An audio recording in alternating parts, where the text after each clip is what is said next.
Good evening, and in this episode, I want to talk about homosexuality, with particular reference to this rather good book. It's called Sex Matters, Love, Marriage, and the Sunnah. It's a publication of a MuslimMatters.org. It's a MuslimMatters.org publication. So you just Google MuslimMatters.org.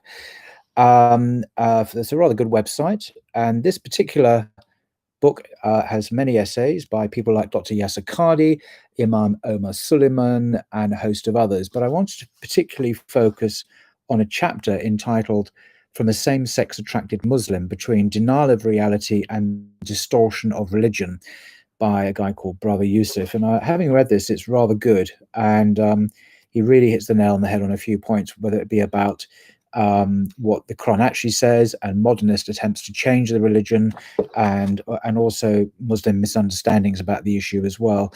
But before I do that, it reminds me of a friend I used to have, Father Nicholas, who sadly passed away now. He was a Catholic priest in my local parish when I was a Catholic, and after Sunday Mass, we used to have lunch together. He was a good chap, very erudite, and he happened to have same-sex attraction as well, just like I did. We didn't have a relationship or anything; we were friends, but and his view was pretty much the same as mine, as that we didn't let our desires determine our theology, by which we meant God's revelation, his morality, the commands by which we lived by, overrode any of our desires, even if we found that uncomfortable or difficult.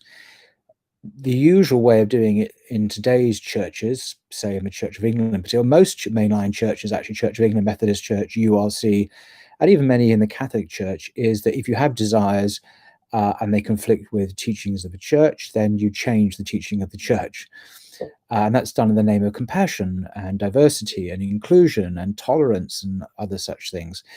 Now, that's not the Muslim way, of course, and it wasn't the way of Jesus or Moses or whoever. So this book is written very much within the view that God's revelation is preeminent, and we don't change the religion to suit our desires. So I just wanted to share with you this chapter. So this video may be longer than the other ones because the chapter is fairly long, but I think it's useful exercise to have this on a video, and I'll link to it underneath the video so you can get it yourself. It's only a little paperback and it's not expensive, and there's one or two other articles the chapter mentions that I'll also link to as well. So he starts his chapter like this. In the late 1990s, one of North America's most prominent Muslim leaders was giving a lecture at a large convention. In that lecture, he described how disgusted he was that he had been sitting next to a gay man on his flight over to the lecture. An 18-year-old Muslim experiencing same-sex attractions was at that lecture, and the words "like raining bullets" are stuck in my head till this day. Let me introduce myself. My name is Yusuf, and I write to you as a Muslim who has experienced same-sex attractions since adolescence. I am currently married with children, alhamdulillah, and have been working for many years now as a professional. My same-sex attractions, while still present, have diminished significantly over the years, and I have been blessed to enjoy a healthy relationship with my wife, whom I love. As a side note, while marriage was definitely the right decision for me, it may not be right for every person who has same-sex attractions, so no single rule applies to all situations. This, by the way, is really important. I've been told by Muslims, I must get married. And of course, I have not even entertained the thought because it's not something that I could honor. I could never honor a marriage, giving the woman her rights and so on. He continues, I have been with the moderator of an online support group for Muslims with same-sex desires called Straight Struggle. for about 13 years now. In that time, I have transformed, grown, and evolved in my thinking many times over, specifically with regard to the topic of Islam and homosexuality. And then the subheading is critical terms and concepts. I'll be using two main terms in this essay: same-sex attractions, SSA, same-sex attraction, that's the feeling, and same-sex encounters, SSE, that's the action. I believe these terms more accurately describe the relevant issues with respect to the topic of homosexuality, particularly for us as Muslims.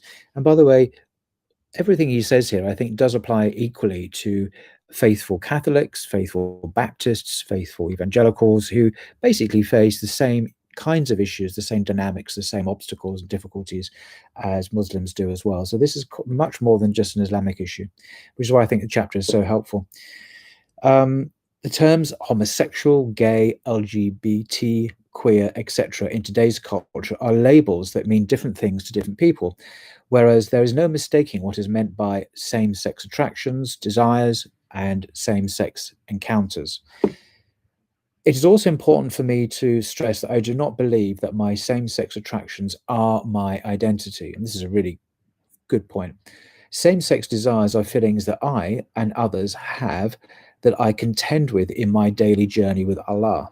They do not make me different in any essential way from other Muslims.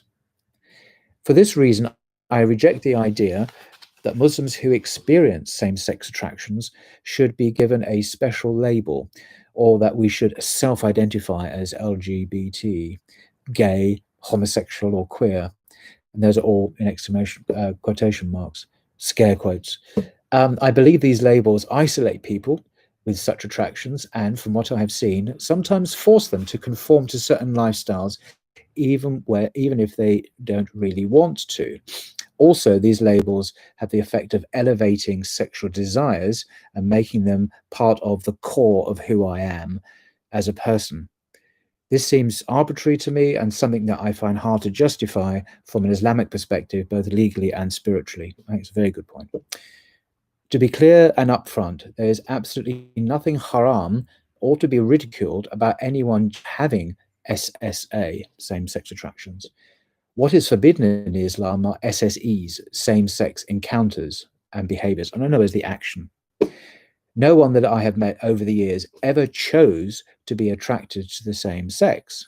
This may come as news to some people, by the way. It's not news to me. Let me repeat, not a single person among the dozens and dozens that I have interacted with over the years ever wanted to have SSA or chose to have SSA. This needs to be understood and taken into account when thinking about your brothers and sisters who are dealing with this issue. It is also critical that people in the Muslim community understand that there is a very important difference between attractions and actions. Practically all our religion rides on this distinction, as it does in Judaism, as it does in Christianity, not just in the sexual realm, but across the board. I am not judged merely for experiencing a desire to the extent that it is beyond my control, but only for what I choose to do or not to do with it. A person is not cursed or diseased or walking or a walking sin just because they experience SSA. Only an action can be haram, not a person. Rather, they are people just like anyone else who are dealing with a particular difficulty or test in life, and they are doing the very best they can with their life and faith. They have failures and successes just like anyone else. Of course, if we apply the distinction between desires and actions consistently, then we who experience SSA also have to concede that just because we have those desires, and they can be very strong, as sexual desires often are, this does not justify us acting on them in defiance of Allah's command. Another subheading rather, who are your brothers and sisters that struggle with SSA?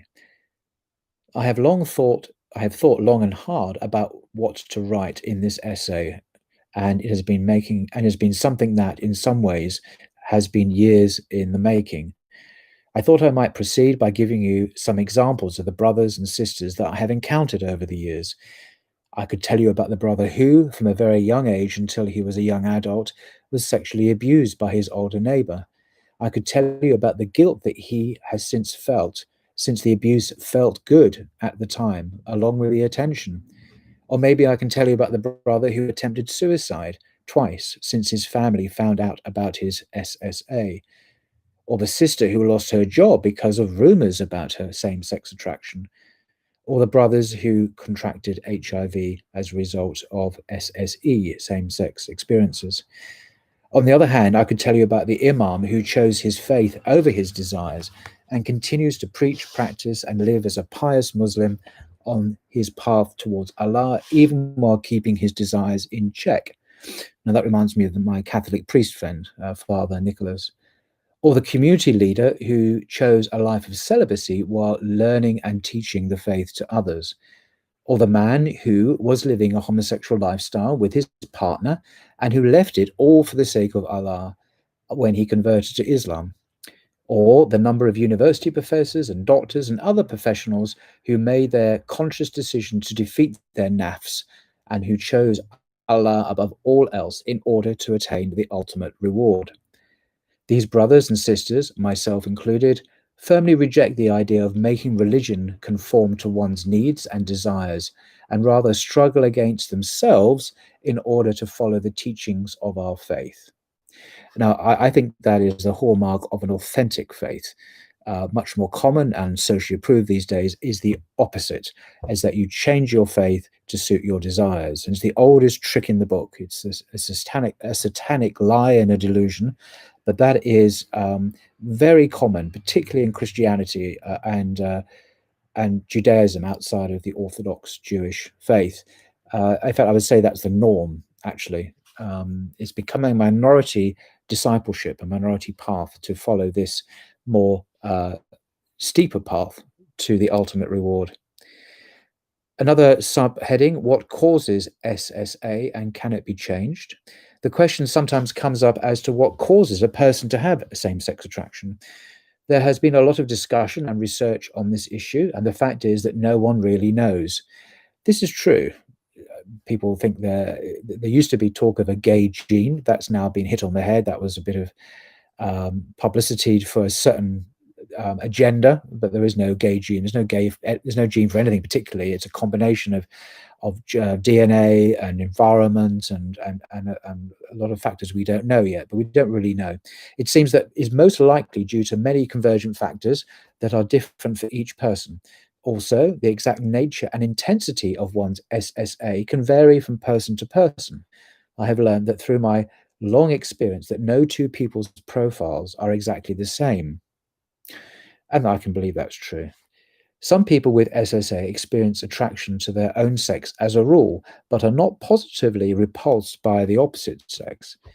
Some of these might be able to see themselves as an opposite gender spouse, see themselves with an opposite gender spouse one day, if the right person and conditions come along and they had their SSA firmly under control. Well, confident they wouldn't fall into same-sex acts while married, etc. This, in fact, has been my own experience and that of a number of others I have known. So, in fact, there could well be a lot of married Muslims out there who do experience same-sex attraction. You would never know because they're happily, and they really are happily married. Other people have no attraction towards the opposite sex at all, and they even cringe at the thought of engaging them romantically. And I think most gay men, in my experience, are not 100% gay. I think many of them, although it's not something people talk about publicly, could, in a different society, in a different culture where there were different norms, they could actually have a normal relationship with a woman. But because our society celebrates perversity, oh, did I say that? Diversity, they can act in any way they choose. Other people, then he continues, conventional marriage, needless to say, would not be an advisable option for such a person who is 100% gay, at least as long as this remains their state. I'm just looking over here. The next bit I'll jump to. All this raises another common question, namely, can SSA be cured? in inverted commas. If cure means total elimination and 100% heterosexuality, then probably not. Statistically, it seems uncommon for someone who has experienced predominant or exclusive same-sex attractions consistently past the age of adolescence one day to have zero SSA susceptibilities and to become fully heterosexual. But this goal isn't just unattainable for most. I believe it is also unnecessary. Why? Because he says, nothing in Islam says that I have to be heterosexual. In fact, we don't even have a word for that in our deen. Islam says only that I must refrain from prohibited sexual acts, which are named and specified in our deen. The most common one that's mentioned in the Sharia is liwat. Liwat, Liwat. If you don't know what that means, Google it. But it's a naughty word. But it's also a legal term that is the main object of censure in Islam. Islam only says that I must refrain from prohibited sexual acts, which are named and specified. Past scholars, for example, differed over whether it was blameworthy for a mature man to be enticed by the beauty of a younger male, typically the beardless youth or amrad. Some thought that such susceptibilities were indeed blameworthy, but many apparently did not, as long as no haram actions were committed. This last point about avoiding haram actions has been agreed upon by all Muslim scholars. This is why it is so important for us to keep in mind the distinction between desires and actions.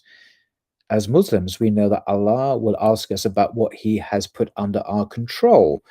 This always includes our actions as well as our thoughts and fantasies to the extent that we have control over them.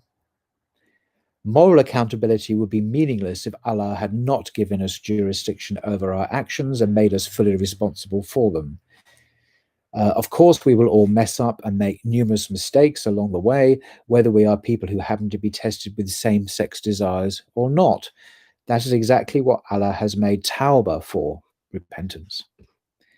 It is also why Allah refers to Himself 8 times in the Quran as Al-Tawwab Al-Rahim, the merciful one, whoever turns back to his repenting servant, and assures us no fewer than 72 times in the Quran that He is the Ghafurun Rahim, the ever-forgiving, the merciful one, subhanAllah.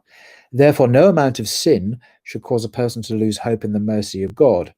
At the same time, our chances of receiving God's help and earning His ultimate pleasure are always greater when we minimize our sins as much as we can.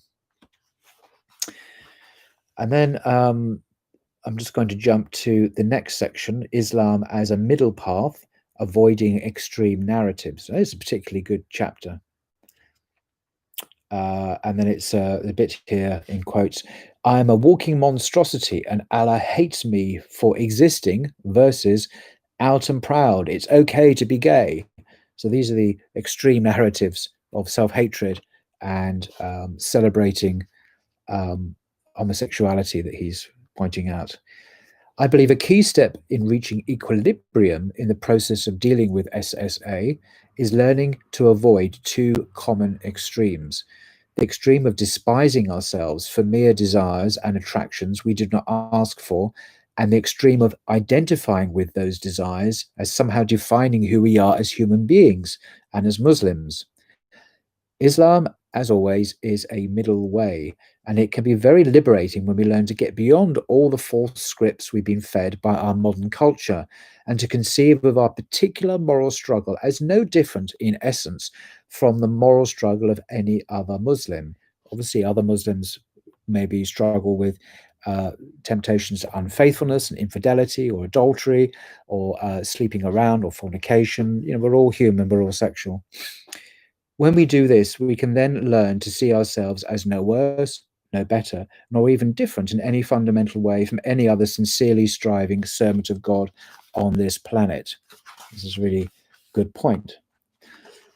We also reject any attempt on the part of anyone to pressure or bully Muslim communities, imams, leaders, mosques, schools, or other institutions into accepting what Allah has clearly made haram in the name of tolerance, affirmation, acceptance, inclusion, diversity, or any other of the buzzwords that are morally used for this purpose. So there's a huge amount of pressure. I know an imam of a certain mosque in central London, I won't say who or where, who told me that he never preaches on homosexuality. He is an Orthodox Sunni Muslim, and is a good human being, and he's not SSA himself, but he would never preach because if he did, the mosque will get into trouble. You would have demonstrators in the mosque shouting. There will be press camera. In other words, there will be retribution if he preached. Now, maybe he's wrong not to do that, not to preach about this, but as far as he is concerned, he's putting the mosque at risk if he does preach about this. That they could even face criminal prosecution. People have, Christians have, for preaching the truth. So this is a really serious issue. And later in this essay, in this chapter, I won't read it all, actually.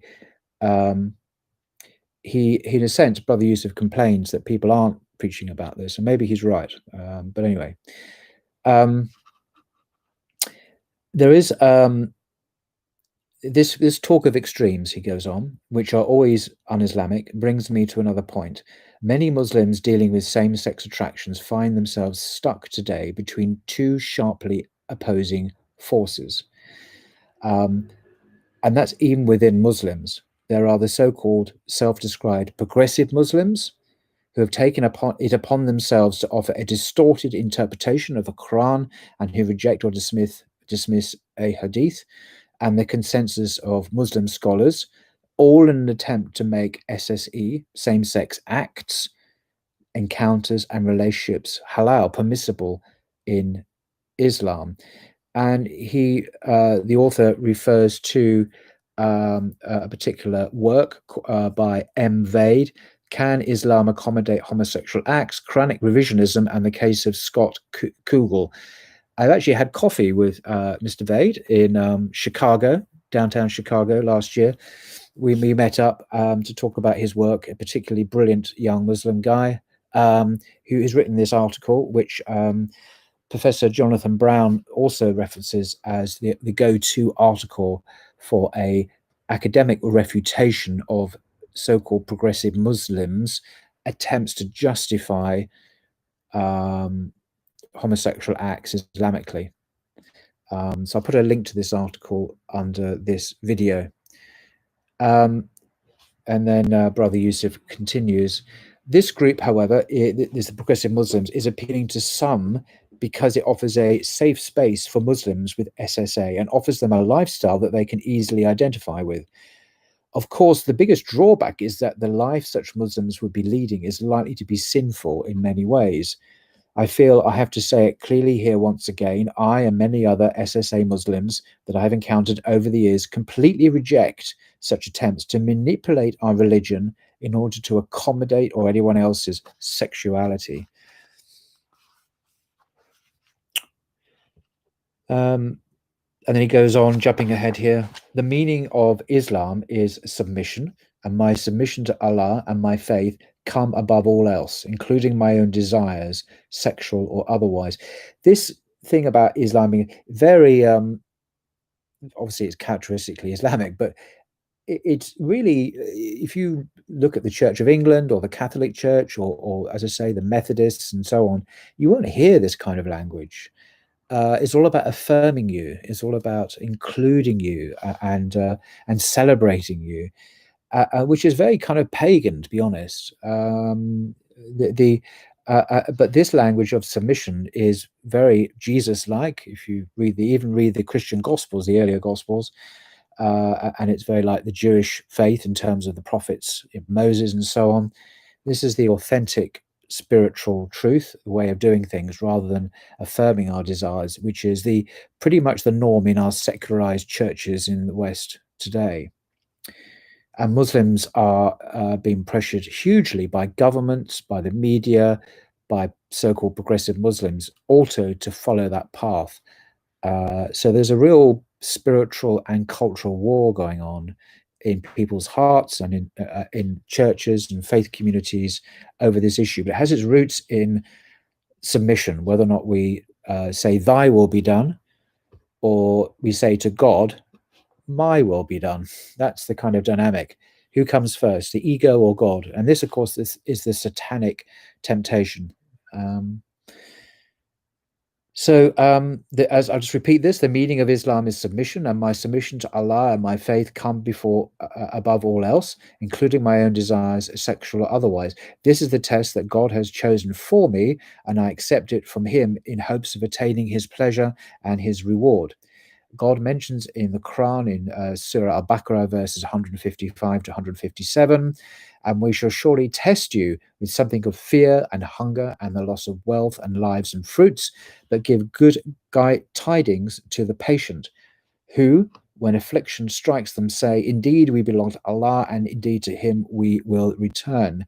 Those are the ones upon whom are blessings from their Lord and mercy. It is those who are rightly guided. So that's pretty key. And then he talks about the verses in the Quran, which I'm not going to go into really. I think that's probably it for now. I do recommend this text very much, not just for this chapter, but for the other chapters, which are full of good, sound advice based on Islamic principles, most of which are shared by the traditional teachings of other Abrahamic faiths as well. So there's not just a Muslim issue. This is one we can all identify as people of faith in our lives. So that's 26 minutes, 27 minutes, not as long as I feared. I hope that is of use. Till next time. Bye-bye.